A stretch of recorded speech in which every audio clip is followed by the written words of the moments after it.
Chapter 1. Of the traveler, the goal, the stages, and the road. The traveler in the path of mystic philosophy is the perceptive sense, which as it becomes further developed results in intelligence, not however the intelligence of life, but such as is described in the words of Muhammad, intelligence is light in the heart, distinguishing between truth and vanity, not the intelligence of life.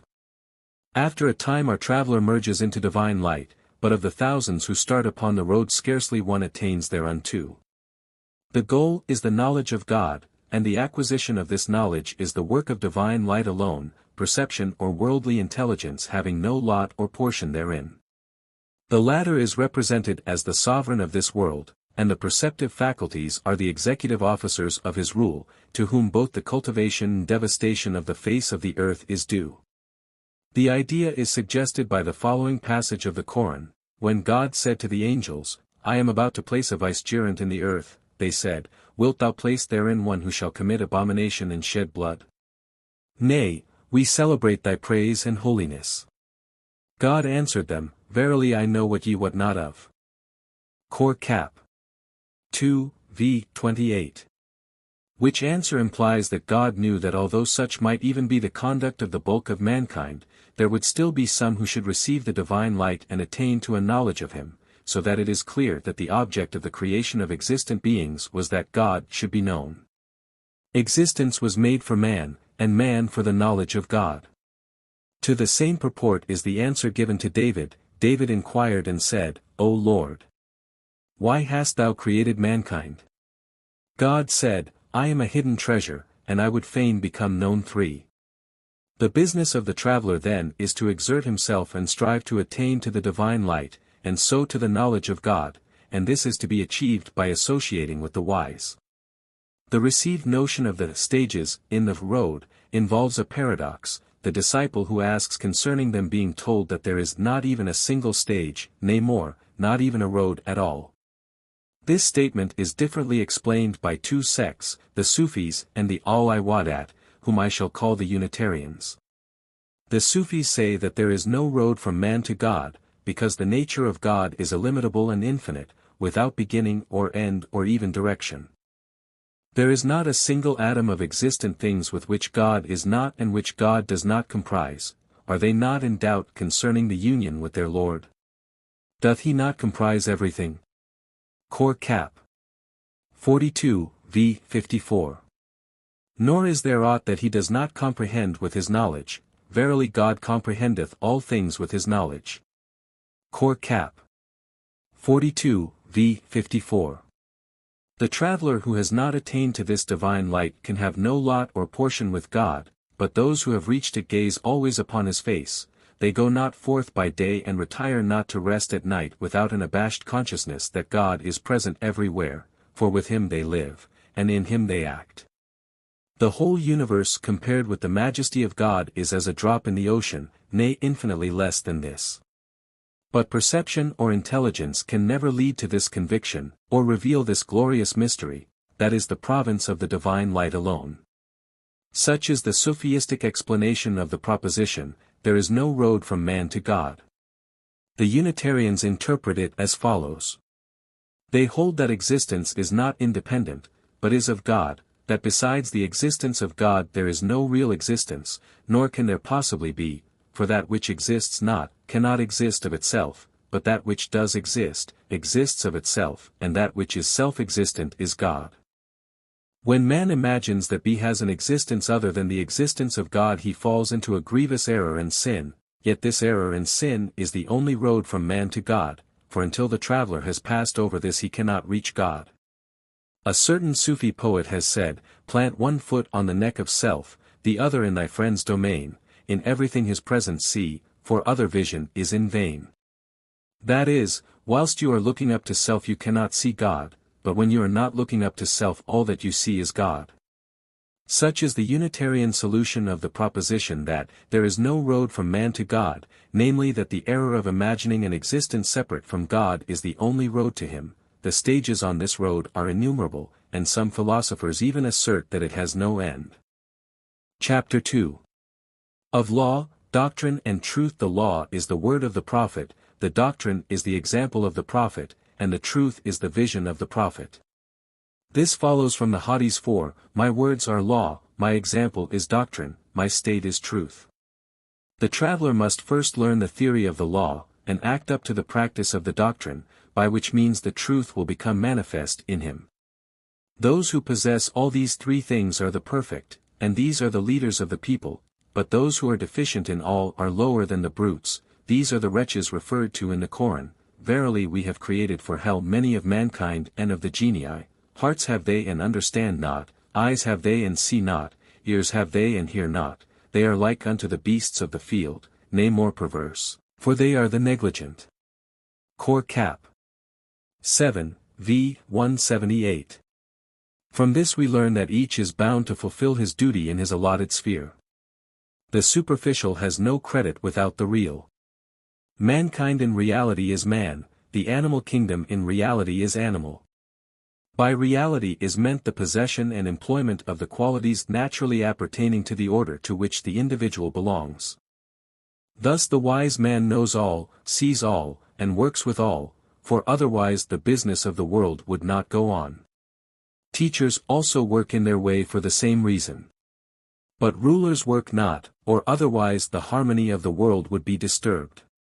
The final object of law, doctrine and truth is that mankind should speak aright, act aright, and think aright, or, in other words, become wise and good. The object is threefold. First, that man may not become like the brute, he should receive the command and prohibition of Scripture, and obey the same. This he must confirm in his heart and confess with his tongue. Secondly, that he may be adorned with grace and piety, he should associate with the wise, and strive earnestly to know and understand the unity of God. Thirdly, that he may become accomplished, he should, after the knowledge of God, learn the nature and properties of material objects. When thus accomplished, the traveler may be considered as adorned with law, doctrine and truth. But all the foregoing theory is useless without practice. The traveler cannot arrive at the goal unless he combines theory with practice, superficiality with reality, for the Qur'an says, and righteous actions shall raise him. Cor Cap. 35, v. 11. Now the actions constituting this practice are 10 in number. 1. Search after God, which is the object of all striving in conflict. 2. Search after wisdom, the guide without whom it is impossible to find the road. 3. Inclination towards the wise, that is, the traveler should frequent the society of the wise and sit as a disciple at their feet. This inclination is the strong steed that bears him on his way. 4. Obedience. The traveler should in everything be obedient and submissive to the wise, both in reference to the affairs of this world and the next. 5. Renunciation. He must renounce trifling, and at the bidding of the elder even give up all that he has to his care, forsaking his most favorite pursuits, unless they meet with the approbation of his superior.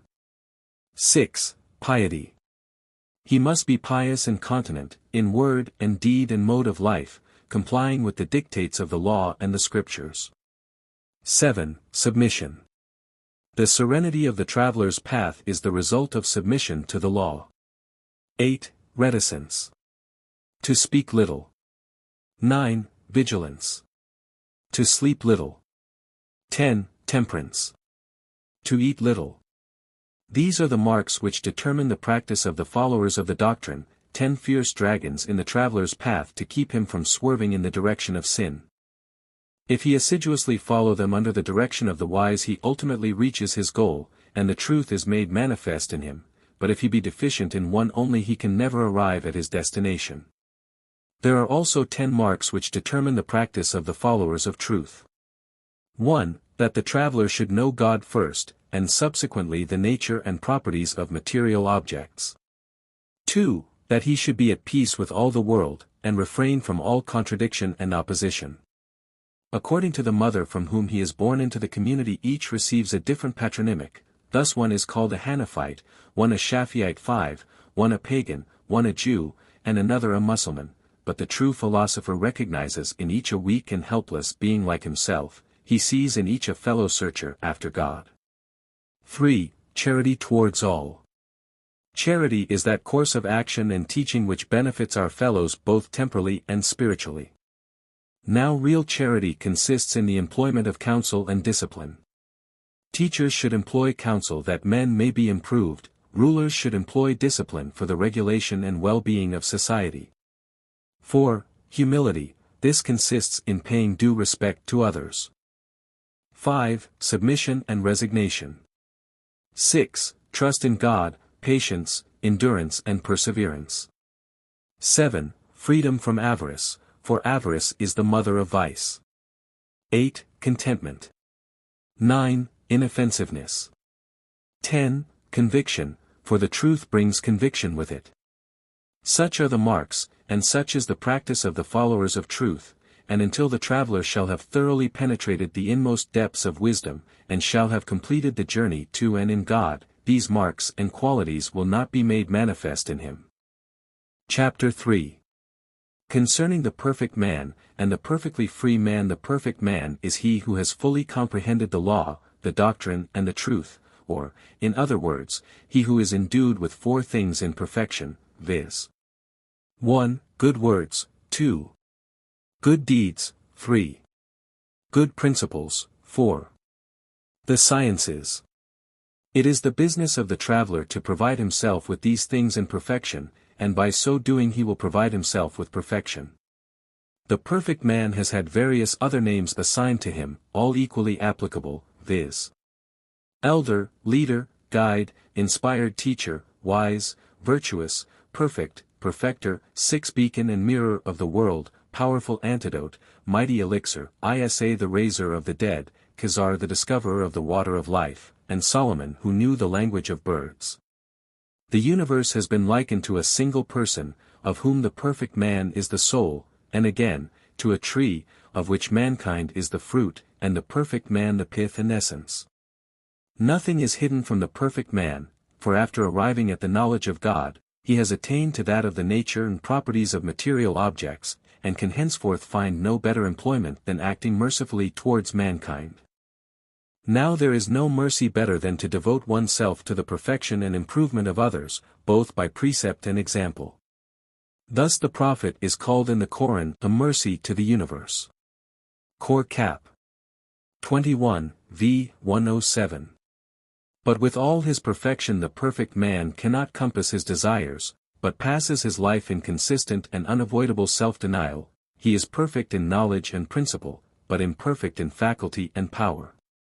There have indeed been perfect men possessed of power, such power as that which resides in kings and rulers, yet a careful consideration of the poor extent of man's capacities will shew that his weakness is preferable to his power, his want of faculty preferable to his possession of it. Prophets and saints, kings and sultans, have desired many things, and failed to obtain them. They have wished to avoid many things, and have had them forced upon them. Mankind is made up of the perfect and the imperfect, of the wise and the foolish, of kings and subjects, but all are alike weak and helpless, all pass their lives in a manner contrary to their desires. This the perfect man recognizes and acts upon, and, knowing that nothing is better for man than renunciation, forsakes all and becomes free and at leisure. As before he renounced wealth and dignity, so now he foregoes eldership and teachership, esteeming freedom and rest above everything. The fact is, that though the motive alleged for education and care of others is a feeling of compassion and a regard for discipline, yet the real instigation is the love of dignity. As the Prophet says, the last thing that is removed from the chiefs of the righteous is love of dignity. I have said that the perfect man should be endued with 4 things in perfection. Now the perfectly free man should have 4 additional characteristics, viz. Renunciation, retirement, contentment, and leisure. He who has the first 4 is virtuous, but not free. He who has the whole 8 is perfect, liberal, virtuous, and free. Furthermore, there are 2 grades of the perfectly free, those who have renounced wealth and dignity only, and those who have further renounced eldership and teachership, thus becoming free and at leisure. These again are subdivided into 2 classes, those who, after renunciation, retirement and contentment, make choice of obscurity, and those who, after renunciation, make choice of submission, contemplation and resignation, but the object of both is the same. Some writers assert that freedom and leisure consists in the former course, while others maintain that it is only to be found in the latter. Those who make choice of obscurity are actuated by the knowledge that annoyance and distraction of thought are the invariable concomitants of society. They therefore avoid receiving visits and presents, and fear them as they would venomous beasts. The other class, who adopt submission, resignation and contemplation, do so because they perceive that mankind for the most part are ignorant of what is good for them, being dissatisfied with what is beneficial, and delighted with circumstances that are harmful to them, as the Qur'an says, perchance ye may dislike what is good for you, and like what is hurtful to you. Qur Cap. 2, v. 213. For this reason they retire from society equally with the other class, caring little what the world may think of them. The eminent Sufis are divided in opinion as to which of these two courses is to be preferred. Chapter 4. Concerning fellowship and renunciation. Fellowship has many qualities and effects both of good and evil. The fellowship of the wise is the only thing that can conduct the traveler safely to the goal, therefore all the submission, earnestness, and discipline that have been hitherto inculcated are merely in order to render him worthy of such fellowship. Provided he have the capacity, a single day, nay, a single hour, in the society of the wise, tends more to his improvement than years of self-discipline without it. Verily one day with thy Lord is better than 1,000 years. Qur Cap. 22, v. 46. It is however possible to frequent the society of the wise without receiving any benefit therefrom, but this must proceed either from want of capacity or want of will. In order then to avoid such a result, the Sufis have laid down the following rules for the conduct of the disciple when in the presence of his teachers. Hear, attend, but speak little.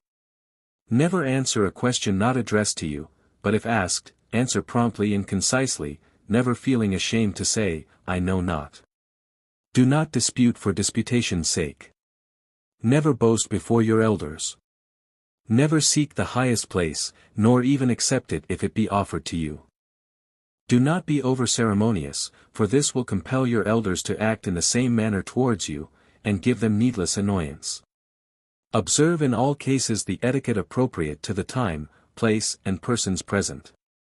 In indifferent matters, that is, matters involving no breach of duty by their omission or commission, conform to the practice and wishes of those with whom you are associating. Do not make a practice of anything which is not either a duty or calculated to increase the comfort of your associates, otherwise it will become an idol to you, and it is incumbent on everyone to break his idols and renounce his habits. This leads us to the subject of renunciation, which is of two kinds, external and internal. The former is the renunciation of worldly wealth, the latter, the renunciation of worldly desires. Everything that hinders or veils the traveler's path must be renounced, whether it relate to this world or the next. Wealth and dignity are great hindrances, but too much praying and fasting are often hindrances too. The one is a shroud of darkness, the other a veil of light. The traveler must renounce idolatry, if he desire to reach the goal, and everything that bars his progress is an idol. All men have some idol, which they worship, with one it is wealth and dignity, with another overmuch prayer and fasting. If a man sit always upon his per carpet becomes his idol. And so on with a great number of instances. Renunciation must not be performed without the advice and permission of an elder. It should be the renunciation of trifles, not of necessaries, such as food, clothing and dwelling place which are indispensable to man, for without them he would be obliged to rely on the aid of others, and this would beget avarice, which is the mother of vice. The renunciation of necessaries produces as corrupting an influence upon the mind as the possession of too much wealth. The greatest of blessings is to have a sufficiency, but to overstep this limit is to gain naught but additional trouble. Renunciation is the practice of those who know God, and the characteristic mark of the wise. Every individual fancies that he alone possesses this knowledge, but knowledge is an attribute of the mind, and there is no approach from unaided sense to the attributes of the mind, by which we can discover who is, or who is not, possessed of this knowledge.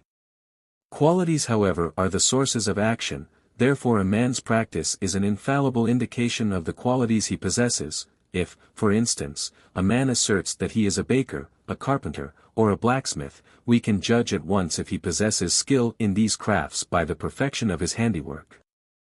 In a word, theory is internal, and practice external. The presence of the practice, therefore, is a proof that the theory too is there. Renunciation is necessary to the real confession of faith, for the formula, "there is no God but God," involves two things, negation and proof. Negation is the renunciation of other gods, and proof is the knowledge of God. Wealth and dignity have led many from the right path, they are the gods the people worship. If then you see that one has renounced these, you may be sure that he has expelled the love of this world from his heart and completed the negation, and whosoever has attained to the knowledge of God has completed the proofs. This is really confessing that there is no God but God, and he who has not attained to the knowledge of God, has never really repeated the confession of faith. Early prejudices are a great stumbling block to many people, for the first principles of monotheism are contained in the words of the Hadiths, "Everyone is born with a disposition for the true faith, but his parents make him a Jew, a Christian, or a Magian." The Unitarians also say that the real confession of faith consists in negation and proof, but they explain negation by renunciation of self and proof by acknowledgement of God. Thus, according to the Sufis, confession of faith, prayer and fasting contain two distinct features, namely, form and truth, the former being entirely inefficacious without the latter. Renunciation and the knowledge of God are like a tree, the knowledge of God is the root, renunciation the branches, and all good principles and qualities are the fruit. To sum up, the lesson to be learnt is that in repeating the formula the traveler must acknowledge in his heart that God only always was, God only always will be. This world and the next, nay, the very existence of the traveler, may vanish, but God alone remains. This is the true confession of faith, and although the traveler before was blind, the moment he is assured of this his eyes are opened, and he seeth. Chapter 5. Concerning attraction and devotion, the Sufis hold that there are three aids necessary to conduct the traveler on his path. 1. Attraction. 2. Devotion. 3. Elevation. Attraction is the act of God, who draws man towards himself. Man sets his face towards this world, and is entangled in the love of wealth and dignity, until the grace of God steps in and turns his heart towards God. The tendency proceeding from God is called attraction, that which proceeds from man is called inclination, desire and love. As the inclination increases, its name changes, and it causes the traveler to renounce everything else, becoming a Qibla, to set his face towards God. When it has become his Qibla, and made him forget everything but God, it is developed into love. Most men when they have attained this stage are content to pass their lives therein, and leave the world without making further progress. Such a person the Sufis call attracted, Arabic text. Others, however, proceed from this to self-examination, and pass the rest of their lives in devotion. They are then called devoutly attracted, Arabic text. If devotion be first practiced, and the attraction of God then step in, such a person is called an attracted devotee, Arabic text. If he practice and complete devotion, but is not influenced by the attraction of God, he is called a devotee, Arabic text. Sheikh Shahab Uddin 7, in his work entitled Awarif al-Ma'arif, says that an elder or teacher should be selected from the second class alone, for although many may be estimable and righteous, it is but few who are fit for such offices, or for the education of disciples. 8. Devotion is the prosecution of the journey, and that in two ways, to God and in God.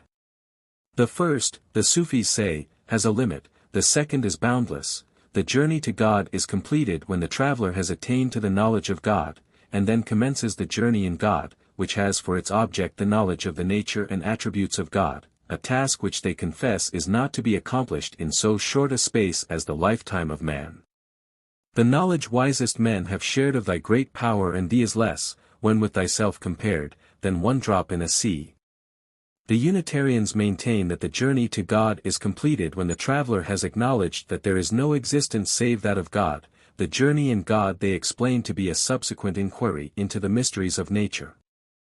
The term elevation or ascent, Arabic text, is almost synonymous with progress, and will be explained in that part of the work which treats of the study of man. Chapter 6. Concerning counsel, all counsel may be summed up in the simple words, my friend, rely not on life, health, or riches. Nothing over which the firmament of heaven revolves maintains an unchanged existence, but every hour assumes some new form. Every moment a fresh picture is presented to the view, and one appearance is scarce complete ere another supervenes, obliterating all traces of the first, as wave follows wave upon the shore. No wise man would seek to build his house upon the waves, or hope to find a foundation for it there. To quote the words of Hafiz, in hope's unstable palace no foundations shalt thou find, then seize the passing hour, for life but rests upon the wind. The wisest of mankind are those who have renounced all worldly desires, and chosen the calm and peaceful lot of a recluse's life. Behind every pleasure lurk 20 pains, far better is it then to forego one fleeting joy and spare oneself a lifetime of regret. Life, health, riches, and happiness, may be our portion today, but God alone knows what the morrow may bring forth. Chapter 7. Concerning the nature of God, the Sufis consider it an axiom that the world must have had a creator. They affirm that he is one, ancient, first and last, the end and limit of all things, incomparable, unchangeable, indivisible, and immaterial, not subject to the laws of time, place, or direction, possessing the attributes of holiness, and exempt from all opposite qualities. In this their account agrees with the opinion of the Oriental thinking world in general, but they further assert that he is infinite and illimitable, by which they mean not only without beginning or end, but also without determinate position of time, place, or direction. The nature of God, according to them, is an infinite and illimitable light, a boundless and fathomless ocean, compared with which the entire universe is more insignificant than a drop of water in the sea. There is no single atom of existent beings which God does not pervade, comprise, and comprehend. God is always near to man, but man is always far from God, because he is not aware of his proximity. The proximity of God to all created beings is the same, for the highest and lowest are alike in his sight. The light of God is the only thing that can reveal this proximity to the traveler. There are 3 grades of proximity to God which are out of the reach of human intelligence: the proximity of time, place and attributes. We can say, for instance, that Muhammad was nearer our own time than Christ, that the moon is nearer to the earth than the planet Jupiter, that Bayezid Bastami IX more closely resembled Muhammad in qualities than did any even of the Prophet's contemporaries, but we cannot predicate this proximity of God. The verse of the Qur'an, He is with you wherever you are, Qur Cap. 57, v. 4, alludes to this mysterious proximity. Intelligence has no road to the discovery of it, but when its majesty has overshadowed the Illuminati, they perceive that in the sight of God's saints and prophets, unbelievers and heretics, the loftiest of mankind and the meanest of brutes, are alike compared with him. This is their explanation of the passage, Thou wilt see no distinction in the creation of the Merciful One, Qur Cap. 67, v. 3, and, God's is the east and the west, and wherever you turn your faces God is there. Qur Cap. 2, v. 109. The traveler who has discovered this proximity possesses the one thing needful, and has completed the journey to God, but until he shall have overcome the restraints of time and place his steps can never border on the threshold of eternity. Eternity, in the Sufistic sense, is the primal element of cosmos, and takes in at one glance both past and future time. This idea is contained in the words of the Hadis, There is no morning or evening with thy Lord. The passage in the Qur'an, O assembly of genii and men. If ye are able to pass out of the confines of heaven, then pass out of them, but ye will do so only by the authority which God giveth you, Qur Cap. 55, v. 33, points to the majesty of him of whose proximity we are speaking. This Sufistic account of the nature and proximity of God gives rise to many questions amongst their disciples. For instance, in what way is the nature of God infinite and illimitable, in reference to the sensible and invisible world separately considered? The answer, however, follows plainly from the previous statements. For since the nature of God is infinite and illimitable, and no notion of time, place, or direction attaches to it, it is equally above the highest conception of the invisible world, and below the lowest material object of the sensible world. Again, their statement concerning the proximity of God to all things alike, and his comprising and comprehending all things, seems irreconcilable with any conception that human intelligence can form of his nature. This objection they meet by the following physical illustration. Earth is dense, water compared with earth is subtle, air is more subtle than water, fire is more subtle than air, and the subtle occupies a higher position in the scale of creation than the dense. Now although each of these four elements occupies a distinct position in nature, they are susceptible of commixture, and are determined the one by the other. If, for instance, a vessel be completely filled with earth, there will still be space for water, and when it will contain no more water it will still admit of the introduction of air, and when it will contain no more air it will still admit of the introduction of fire, the comprehensive and penetrating capacities of each being in proportion to their relative densities. It will now be observed that there is no particle of the earth in the vessel but is commingled with the water, and so on of the other three elements, each occupying its distinct and proper position according to its density. It is from the proper gradation and arrangement of these four elements in the world that the phenomena of nature arise, but they are nevertheless susceptible of commixture and conjunction. This again may be proved by experiment. If one thrust his hand into water it is moistened and not burnt, if into fire it is burnt and not moistened, but if he thrust it into boiling water it is both moistened and burnt, thereby proving that these two elements are susceptible of commixture and conjunction. That the four elements do occupy their distinct and proper positions in nature, is evident from the premises concerning their relative densities, for the denser cannot disturb or confine the more subtle. If all this be possible then in the case of material elements, how much more possible is it in the case of the nature of God, which is immaterial and indivisible? Another and closer illustration is that taken from the connection of the human soul with the body.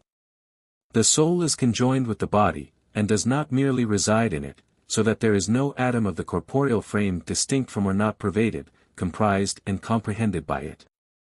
The limbs may be separated one by one, and the body itself even cut into pieces without any wound or hurt accruing to the soul, for the body, which is the denser of the two, cannot disturb or confine the soul, which is the more subtle. In like manner the nature of God pervades, comprises and comprehends everything, and is incapable of being disturbed or confined by anything. Again, since the nature of God is infinitely subtle, nothing can ever veil or conceal it, for the more subtle a thing is the greater is its capacity for penetration. Thus the Sufis explain the expression of the Qur'an, "He is the subtle the wise 10, with reference to the nature of God, as the only truly subtle nature. They say that this sentence would convince every one of the truth of the Mohammedan creed if they could but understand that this is the right interpretation of it. This proximity of God is implied in the verses, "He is with you wherever you are, God seeth all that ye do," Qur Cap. 57, v. 4. "I am nearer to him than his jugular vein," Qur Cap. 50, v. 15. And many similar passages both of the Qur'an and the Hadith. The foregoing arguments are intended specially to confute the opinion that God is nearer to some men than others, namely, that the wise approach nearer to him than the ignorant.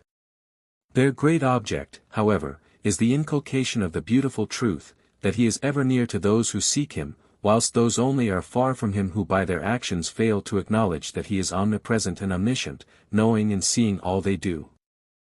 Chapter 8.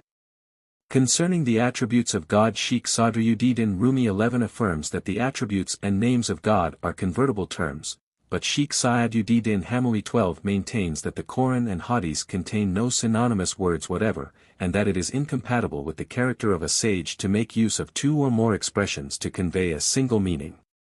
According to him, attributes are intrinsic and names descriptive, the former relating to the nature, the latter to the aspect of the being described. Works again relate to the individuality. This is the opinion generally received among the Sufis. Sheikh Sadruddin, on the other hand, maintains that the attributes of God are from one point themselves the nature of God, and are contrary to it from another. They are themselves the nature of God in this way, that where there is no existence save his nature, his attributes must of necessity be his nature also. They are contrary to it in this way, that as things understood are necessarily various, the names used to express them must be various too, and must imply distinctions of meaning and idea. But all distinction and divisibility is contrary to the nature of God. The names applied to God, of living, eternal, author or disposer, and omnipotent, imply his eternal and abiding nature, actual names according to the Mohammedan theory having existed prior to their meanings 13. Such expressions therefore are the names of the actual names, and are called positive attributes. These names are called the four pillars of divinity.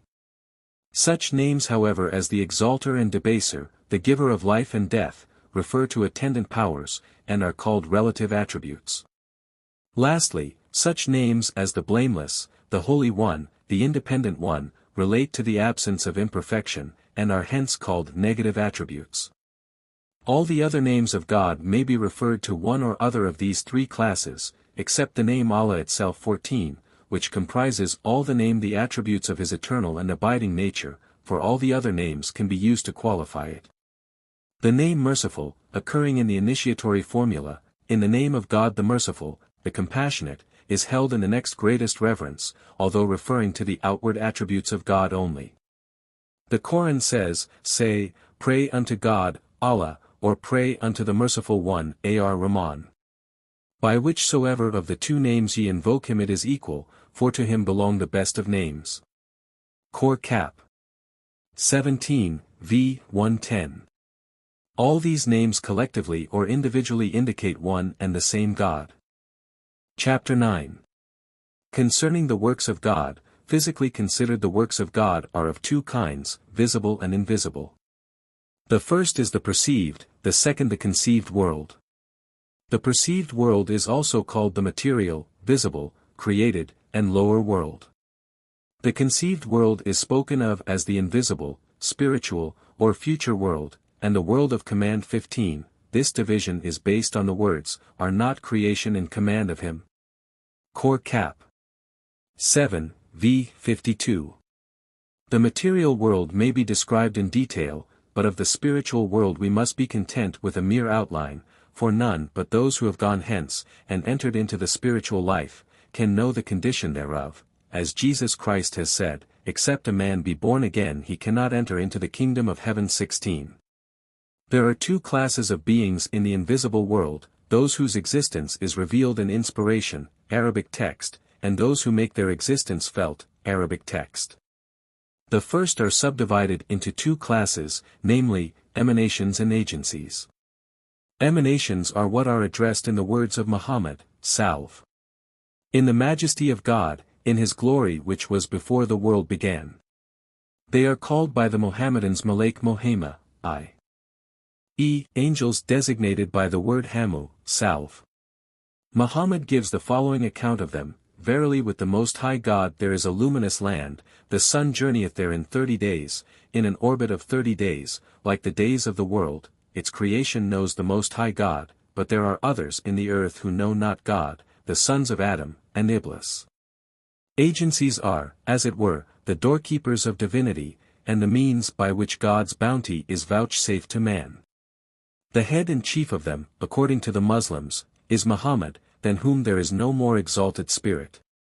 I have created nothing more honored in my sight than thee. The Holy Spirit, or Gabriel, is, according to them, the last of this class of agencies, being the actual and intermediate agent of intercourse between God and man. There is not one of us who hath not his assigned position.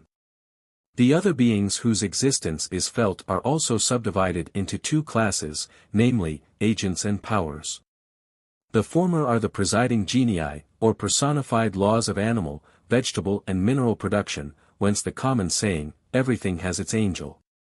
Muhammad himself says, an angel descends in every drop of rain or dew, and the mystics assert that God does not create a single leaf upon a tree without the intervention of 7 angels. The human soul, though compounded both of the material and the immaterial, is reckoned amongst this class.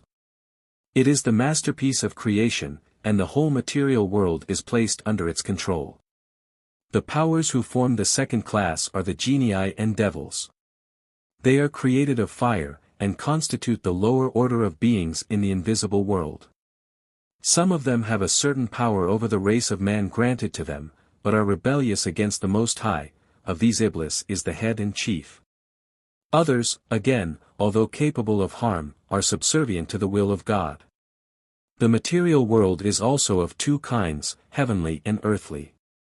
The heavenly are the throne and the seat of God, or the highest heavens, the seven inferior heavens, the firmament and the stars. The earthly are the face of the earth, the elements, signs from on high, as thunder, lightning and rain, compound bodies, as minerals, vegetables and animals, the sea, and other works of God without end. Such is the Sufistic account of the works of God, physically considered. Chapter 10. Concerning the works of God, metaphysically considered, the first thing that God created was the primal element, Arabic text, that is to say, the primal element of the entire universe. This according to the Qur'an he created of himself without any medium whatever, and in infinitely less space of time than the twinkling of an eye. And it was not the business of an hour, but even as the twinkling of an eye, or quicker still. Cor Cap. 16, v. 79, 17. This primal element is designated by various other names, such as the primal intelligence, the constructive spirit, the pen, the mightiest spirit, the spirit of Muhammad, or the laudable spirit, and the like. It is so excellent and subtle, that God alone knows its worth.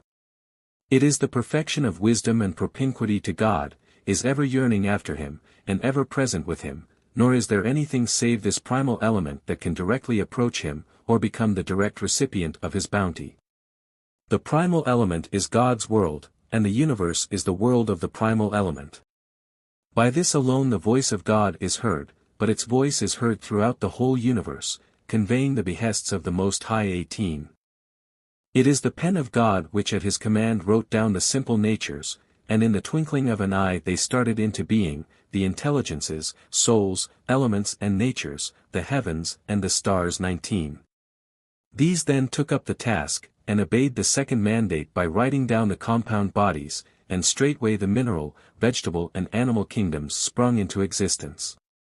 This is the explanation of the words which begin the 68th chapter of the Qur'an, and, by the pen, and what they write. The mystic letter represents the world of power, the inkstand 20 of God, the pen is the primal element, and, what they write, refers to the simple natures.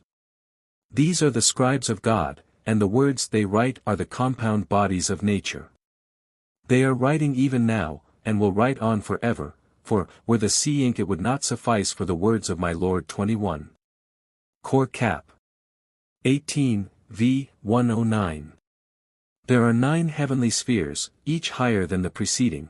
The highest of all is called the heaven of heavens, or the throne of God, Arabic text. Each of these spheres possesses a soul and an intelligence, higher and more subtle in proportion to their order. The intelligence of the heaven of heavens is called the primal intelligence. The souls and intelligences which occupy the other 8 are identical with the cherubim and spirits of the religious account. In point of time they precede the simple natures of above referred to, being eternal, while the latter are casual. In point of mental excellence, however, they rank after them. Their precedence over the simple natures is as the precedence of the sun's orb over its rays. The next in order of creation are the threefold offspring, i.e. the mineral, vegetable, and animal kingdoms. Both the metaphysical and the physical account agree concerning these last, that they are casual, but their account of what are called the parents 22 differs. Because man was the final object of creation, and because when he has attained intelligence he is complete, and because there is nothing beyond intelligence, and primal intelligence was also the beginning of all things, ergo, intelligence is the beginning and the end, and the circle is complete. This is proved as follows: a circle is traced by ascent and descent. Descent is the attribute of the simple nature, and ascent the attribute of compound bodies. Descent resides in parents, ascent in offspring, but both the parents and the offspring originated with primal intelligence, therefore intelligence is both the beginning and the end. It refers alike to origin and return, to birth and dissolution. It refers to the night of power 23, and to the day of resurrection. Again, descent, the remoter it is from the origin, the coarser it becomes, and ascent, the remoter it is from the origin, the more refined it becomes. Now the primal intelligence caused the descent of the lower world, and the ascent of the higher, therefore the former is much coarser than the latter, but they are still one and the same nature. But their nature originated from the nature of God, therefore the true conclusion is that the nature of God first was, and first returned, but was still the same nature of God. From him was the origin, and to him is the return, cf. Cor Cap. 10, v. 4, and c. Some say that the originator of the intelligences of the lower world constitutes a 10th world, and call it the intelligence of the lunar sphere, the active intelligence, or the bestower of form. Most philosophers, however, agree that there are 10 intelligences of the higher world, all active and originators of the intelligences and souls of the lower world. The difference in the intelligence of mankind is from this cause: intelligences and souls constitute the higher world, and the fixed stars and planets are their administrators in the lower world. Through their influence, therefore, the differences observable in mankind are in proportion to the differences existing between the various souls and intelligences of the higher world, and the differences existing between the fixed stars and the planets themselves. Now the various qualities of the last are innumerable. Astrologers have discovered some of the properties of the 7 planets, but no one can give any clue to those of the fixed stars. Many of the differences of temperament observable among mankind are owing also to the influence of the seasons, accident of birth, health, fortune, longevity, and the like. Again, are all considered as due to the influence of the higher world. The method and means by which this influence is exerted is too mysterious and incomprehensible to be discussed. In chapter 62, v. 7, of the Qur'an we find the words, "To God belong the treasuries of the heaven and the earth, these are then of 2 kinds, heavenly and earthly. To the first class belong the heavens and the stars, every one of which is a treasury.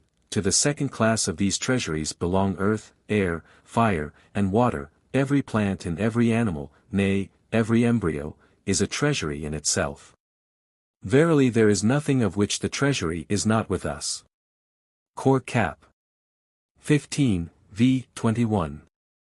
The treasuries of heaven and earth are countless, they may be called the hosts of the Lord, as the Qur'an has it, "Verily to God belong the hosts of the heavens and the earth." Cor Cap. 48, v. 4. Chapter 11. Of the 4 universal sources, the Sufis and Unitarians divide the universe into 4 sources, of which the first is the nature of God, the second, the constructive spirit, and the third and fourth are the invisible and sensible worlds. This division is contrary to the doctrines contained in the Qur'an and the traditional law, although many even of the strictest mullahs recognize it. These last say, however, that the first source, that is, God, created the other 3 out of nothing, and will, when it pleases him, reduce them to nothing again. The Unitarians maintain that it is impossible for that which is not, to be, and for that which is, not to be. That which exists, must ever exist, and that which exists not, can never exist. How then, ask the Sufis, was the world made manifest? And the Unitarians reply as follows. The first source, which is God, is a hidden treasure, and he desired to be known. 24. He therefore appeared, coming from internal to external being. This was the beginning of the second source or constructive spirit. This again appeared, and the third and fourth sources were in like manner made manifest. They are the invisible and sensible worlds. The manner in which these came into being, and from them all material objects, has been narrated in a previous chapter. Everything therefore proceeds from the first source. The source then which was a hidden treasure was the internal nature of God, and every existent being a manifestation of his nature. Consequently everything which exists is the nature of God, and there neither is nor can be any other existence save his. It was to this doctrine that Abdullah ibn Abbas 25 referred when he said, "I shall be accused of unbelief if I interpret aright the verse, it is God who hath created the 7 heavens and of the earth like unto them, and his command descendeth between them, that ye may know that he hath power over all things." Cor Cap.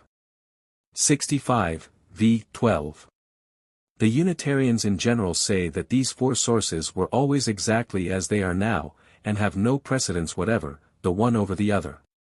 For to assert that any one has such precedence, would be to assume that it must either have been imperfect and grown to perfection, or have been originally perfect and subsequently deteriorated, but any notion of deterioration is incompatible with existence, since that must be the existence of God. The initiated amongst them, however, allow that the first source has precedence over the second, and the second over the third and fourth, but they state that it is a precedence of order and mind, not of place or time, the precedence of the sun's orb over its rays, or of cause over effect, each having been manifested by the preceding. The Unitarian theory may be summed up thus: God is the first source, he is the hidden treasure who desires to make himself known, the others are manifestations of the first, and the more manifestations take place, the more the first becomes known.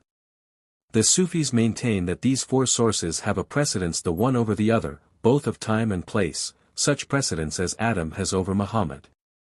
The origin of the universe is placed by them in eternity, Azal, that of the constructive spirit, the second source from which it sprung, in eternity of eternities, Azal I Azal, whilst the nature of God, the first source, is sempiternal, Lam Yazal wa la Yuzal. The traveler then must overcome the restraints of time and place, before his footsteps can border on the threshold of eternity. There are other Unitarians, who explain the four sources as follows. The first source, the nature of God, they call an infinite and illimitable light, a boundless and fathomless sea. The second source, the constructive spirit, proceeding from him, is likewise an infinite and illimitable light and a boundless and fathomless sea. It comprises and comprehends every existent atom, and governs and administers the entire universe. The remaining two sources are manifestations of this infinite light, and the recurring phenomena of nature are but continued manifestations of the same. The varied pictures I have drawn on space, behold what fair and goodly sights they seem, one glimpse I gave them of my glorious face, and lo! 'Tis now the universal theme. In this the Unitarian account differs little from the Sufistic, but the former say that the sole object of such manifestation was that God, the hidden treasure, might make himself known. It is as it were the mirror of God, the mirror in which his majesty and perfection is reflected, the mirror in which he sees himself. Look not askance, the Holy One will ever be the same, the God of all, though oft invoked by many a different name. The universe is the mirror of God, and the heart of man is the mirror of the universe. If the traveler then would know God, he must look into his own heart; if he would know the light, he must look into his own heart. In short, if he desire to avoid sin and ignorance, and to attain to holiness and wisdom, the guide that shall conduct him on his path is there, a still small voice, that ever bids him eschew the evil and choose the good. All the earth I'd wandered over seeking still the beacon light, never tarried in the daytime, never sought repose at night, till I heard a reverend preacher all the mystery declare. Then I looked within my bosom, and 'twas shining brightly there. Chapter 12. The saintly and prophetic offices defined. Muhammad said, the first thing which God created was my soul, and again, my soul was the primal element, the two therefore are identical.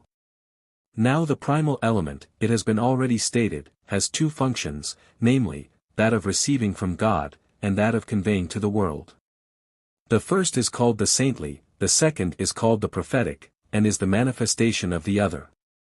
But as it has been shown that the primal element and Muhammad are identical, it follows that these offices are both vested in him. The Sufis, therefore, believe that Muhammad was a prophet before the creation, and that he holds the office still, although he has left the world, and this opinion is in conformity with his own words, I was a prophet while Adam was yet betwixt earth and clay, and again, there is no prophet after me. Sheikh Sa'aduddin Hamawi, who has been before quoted, says that each of the functions of the primal element requires an exponent. The exponent of the prophetic function was Muhammad, and he is the seal of the prophets. The exponent of the saintly function is Mehdi, the last of the Imams 26, who is yet to come. Up to the present time the prophetic office has been manifested, and assumed a definite form, and the particulars thereof are known. The particulars of the saintly office cannot become known, nor can it assume a definite form till the appearance of Mehdi, who will be the saint, Wali, as Muhammad was the prophet, Nebi. Hitherto the discussions in the schools have been concerning the duties imposed by prophecy, and the particulars of the revelation introduced by it, on the appearance of Mehdi prophecy, will have been completed, and the era of saintship commenced. When the duties and particulars of this are known, they will form the subject of discussion until this era also shall have been completed by the appearance of the day of resurrection. Then shall the faithful behold the Lord face to face, according to the promise, verily, ye shall behold your Lord on the day of resurrection, even as ye behold the sun and the moon. Chapter 13. On the influence of early prejudice upon belief. The influence and example of parents and teachers are paramount in the formation of the character, and in nothing is this more conspicuous than in the matter of religious belief. Doctrines mistily blended with the earliest recollections of life, daily inculcated as truths by those on whose wisdom and affection the child instinctively and implicitly relies, surrounded by a halo of sanctity that he has been ever taught to regard with awe and veneration, to sully which by the slightest breath of doubt he has been led to believe the deadliest of sins. Doctrines such as these become in after years part and parcel of the nature of the man, and are not to be lightly cast aside. For systems more attractive to the reason or the sense.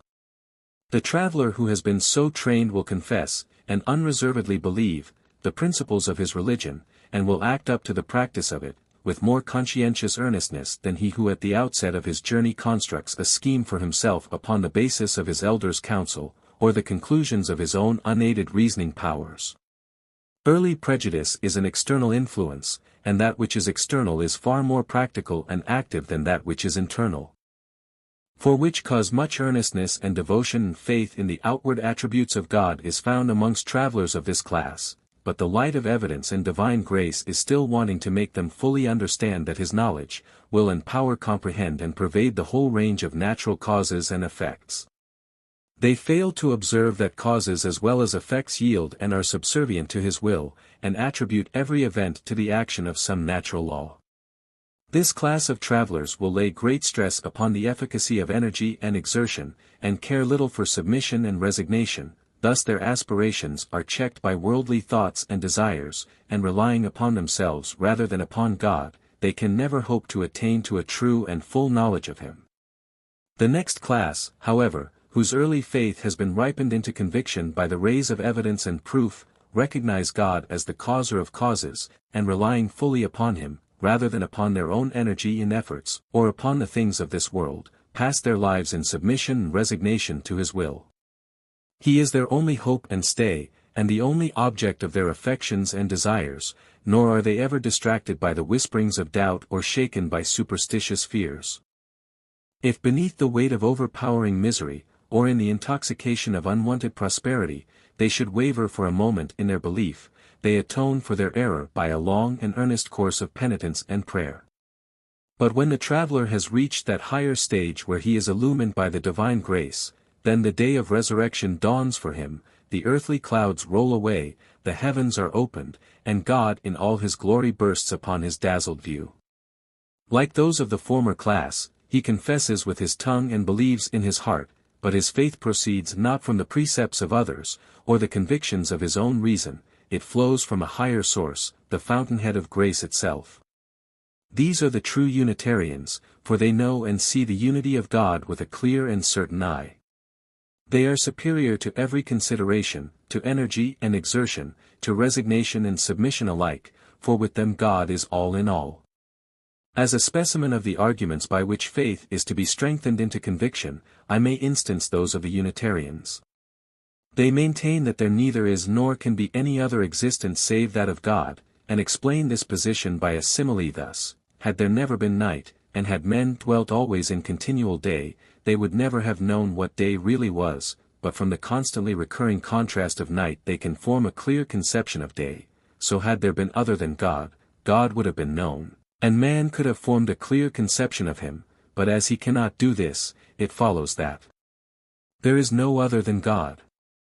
Ferdowsi, the celebrated author of the Shahnameh, says, "The height and depth of all the world is centered, Lord, in Thee. I know not what Thou art what Thou alone canst be." 27. The following little parable is also a commonplace with them, and points to the same idea. The parable of the fishes. Once upon a time the fishes of a certain river took counsel together, and said, They tell us that our life and being is from the water, but we have never seen water, and know not what it is. Then some among them wiser than the rest said, We have heard that there dwelleth in the sea a very wise and learned fish who knoweth all things, let us journey to him, and ask him to shew us water, or explain unto us what it is. So several of their number set out upon their travels, and at last came to the sea wherein this sage fish resided. On hearing their request he answered them thus, O ye who seek to solve the knot! Ye live in God, yet know him not. Ye sit upon the river's brink, yet crave in vain a drop to drink. Ye dwell beside a countless store, yet perish hungry at the door. Then they thanked him, and said, Forasmuch as thou hast shown us what water is not, we now know perfectly what it is. And they departed to their own homes satisfied. Another class of Unitarians maintain that there are, it is true, two existences, but one is real, which is of God, and the other imaginative, which is but a mirage, and a reflection of the real. Thus neither the world nor the vicissitudes of human life have any real existence, they are mere reflections of the existence of God, beheld as it were in the changing diorama of a fleeting dream. Chapter 14. Grounds for the discussion. Like the ancient sages, the Oriental philosophers hold the maxim, know thyself, to be one of vital importance to the traveler on the road of life. A considerable portion therefore of their speculative treatises is invariably devoted to the study of mankind. Much difference of opinion exists as to the point of view from which man is to be discussed, the religious teachers asserting that since God created him from nothing he may be considered as an actual being whose characteristics are capable of diagnosis and definition. The metaphysicians, on the other hand, say that it is impossible for that which is not, to be, or for that which is, not to be.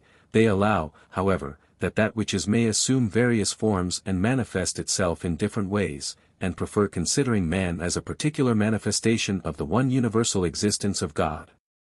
Both however agree in the propriety of the discussion, though upon different grounds.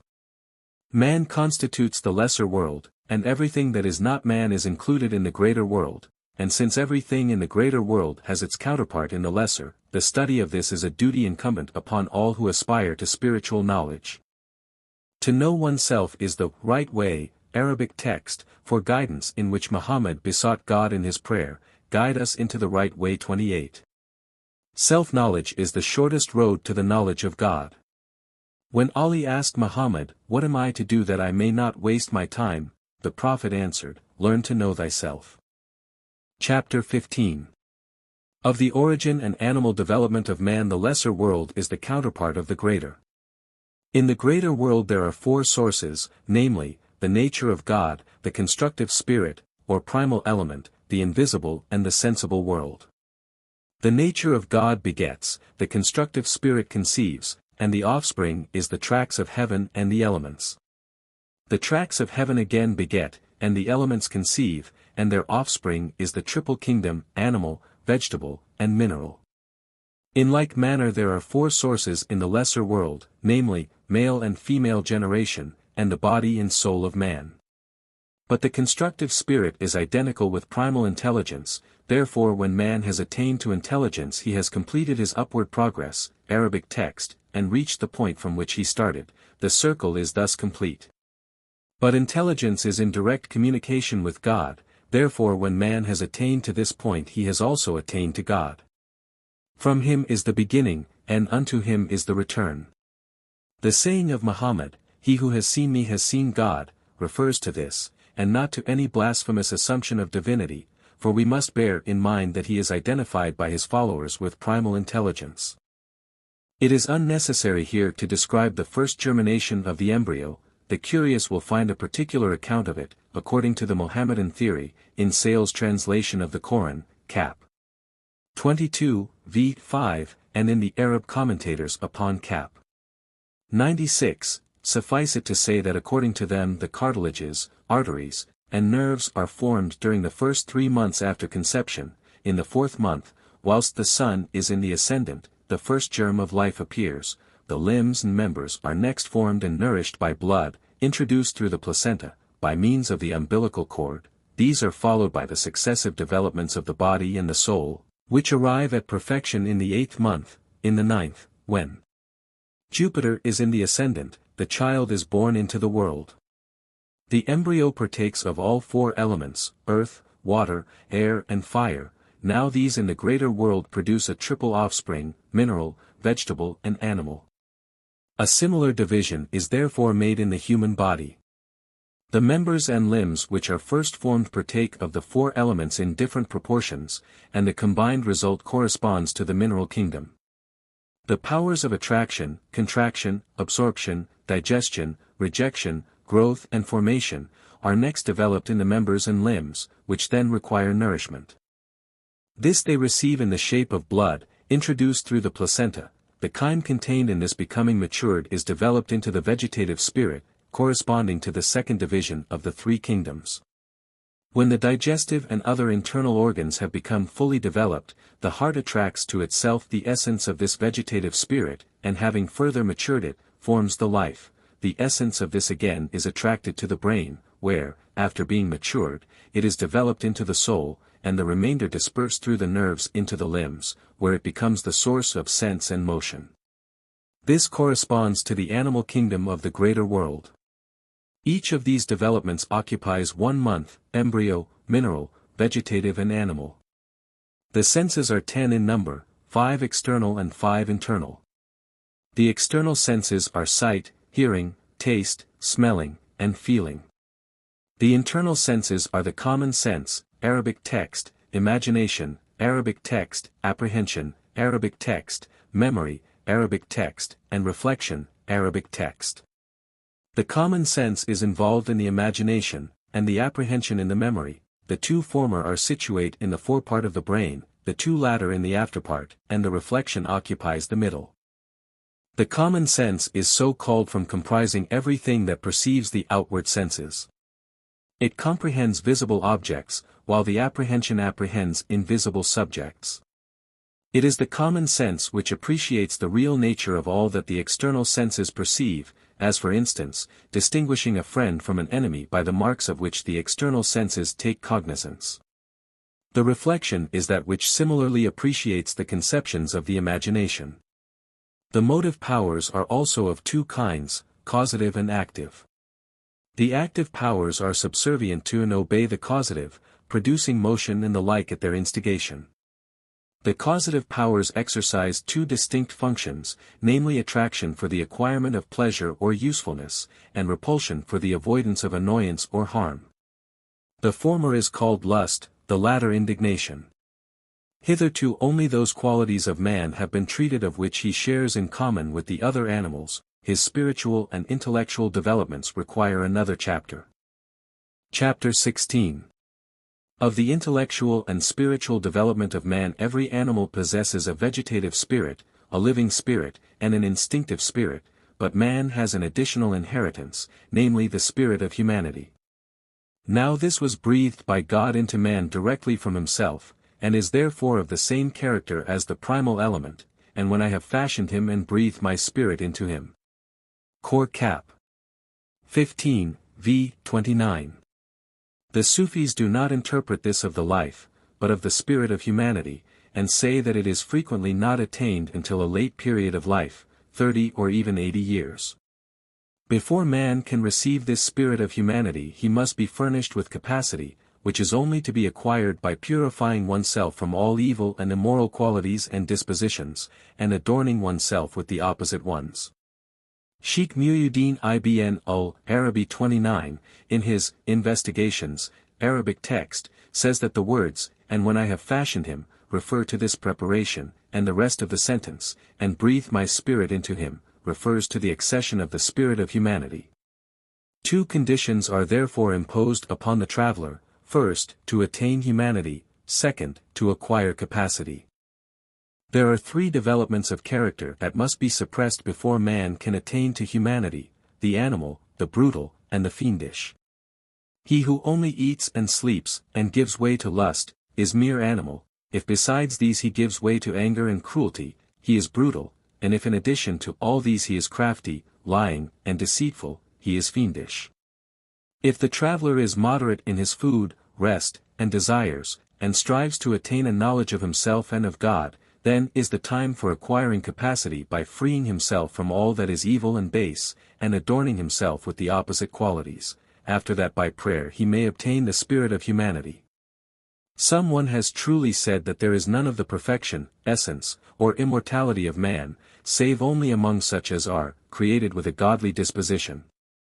When the traveler has once been revivified by the spirit of humanity he becomes immortal, and inherits everlasting life. This is why it has been said that man has a beginning but no end.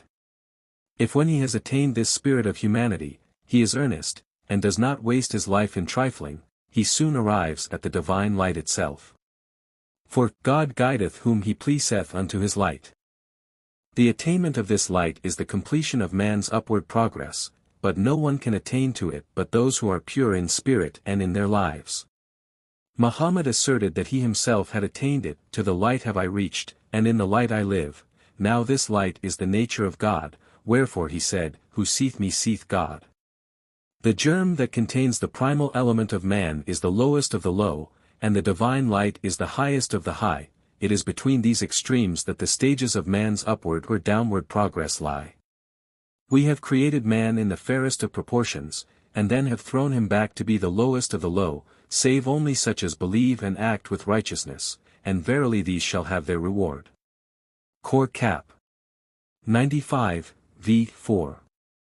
This reward is said by the Sufis to be defined by the word ajrat, reward, itself. This word contains 3 radical letters, Arabic text, and, Arabic text, stands for, Arabic text, return, Arabic text, for, Arabic text, paradise, and, Arabic text, for, Arabic text, that is, those who have handed down the faith. Their acting righteously is their return to the nature of God, for when they have finished their upward progress, and reached this they are in paradise, and in the presence of their God. He therefore is a man, in the true sense of the word, who being sent down upon earth strives upward towards heaven. These aspirations are indispensable to man. He might by the almighty power of God exist without all beside, even had the heavens and the elements themselves never been, but these things are the aim and want of all. It has been said that the primal element or constructive spirit as well as the spirit of humanity proceed direct from God. They are therefore identical, and are both included by the Sufis in the one-term concomitant spirit. Now this spirit, although distinct and individual, comprehends and governs the entire universe. The simple natures are its administrators and exponents, of these the 7 sires beget, and the 4 mothers conceive from the incarnation of this spirit in them, and their offspring is the triple kingdom, mineral, vegetable, and animal. And so it is with the lesser world of man. Now this spirit hath 2 functions, external and internal. The external is revealed in the material generation just alluded to, the internal abides in the heart of man.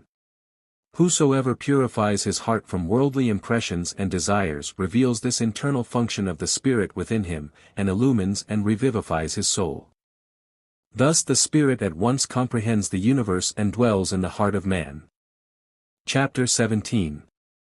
Of the upward progress or ascent of man. When man has become assured of the truth of revelation he has reached the stage of belief, and has the name of Mu'min, believer.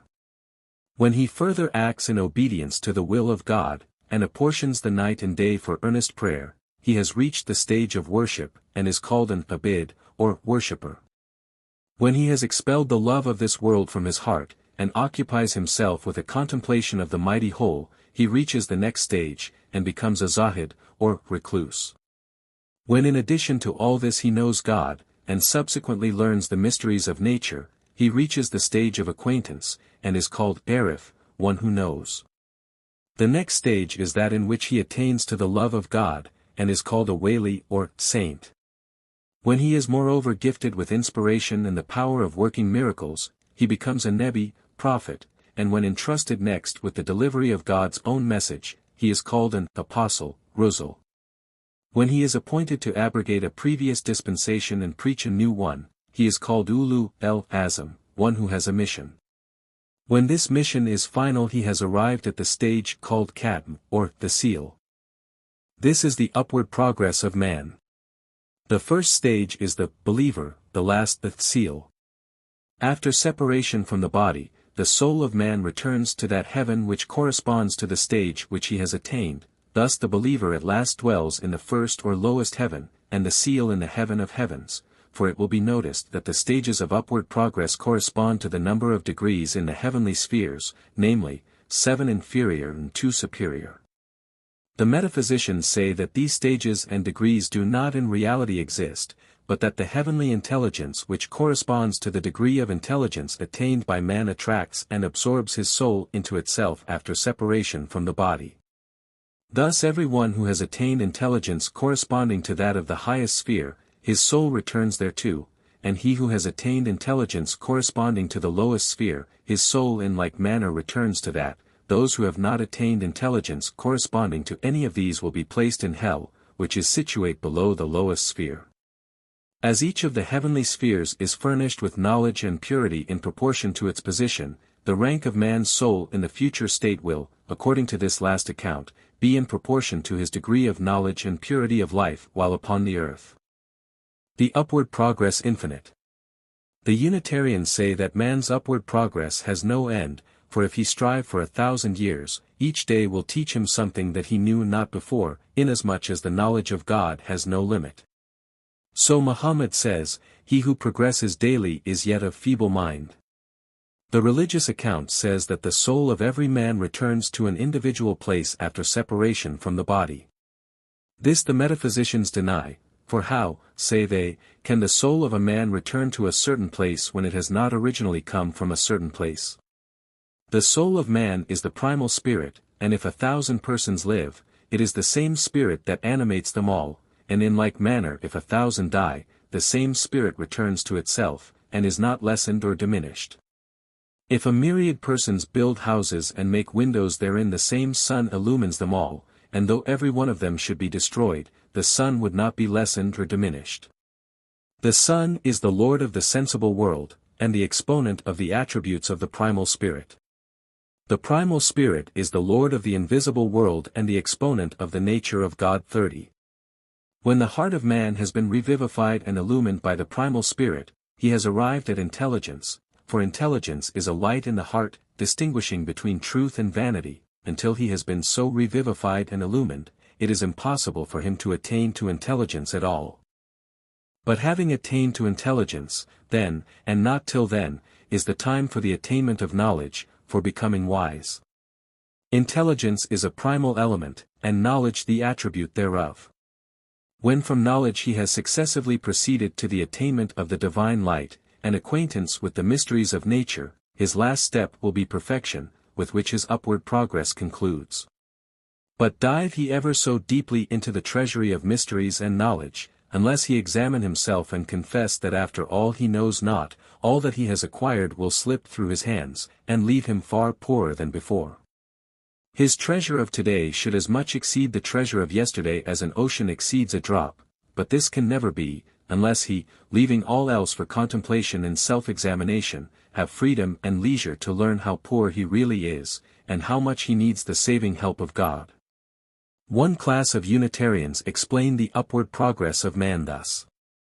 They say that every atom of existent beings is filled with light. Arise and look around, for every atom that has birth shines forth a lustrous beacon to illumine all the earth, but that man walks abroad in darkness, blinded by the lusts of life, and laments the want of light that would, were he but aware of it, involve him in the glorious sheen of brightest day. 'Twere well to catch the odors that about our senses play, for all the world is full of blasts to bear the sweets away. What they mean is this, that all existent beings are compounded of two things, darkness and light, which are indistinguishably blended together. The light belongs to the invisible, and the darkness to the sensible world, but the two are intimately connected, and the former exercises a paramount influence upon the latter. The object of man, according to them, is to separate the light from the darkness, that its nature and attributes may be understood, and in this consists his upward progress.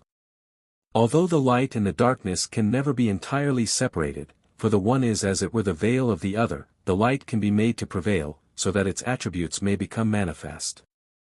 Now it is possible to separate thus far the light from the darkness in certain cases. In the bodies of men and animals, for instance, there are certain organs always at work, whose sole object is this separation.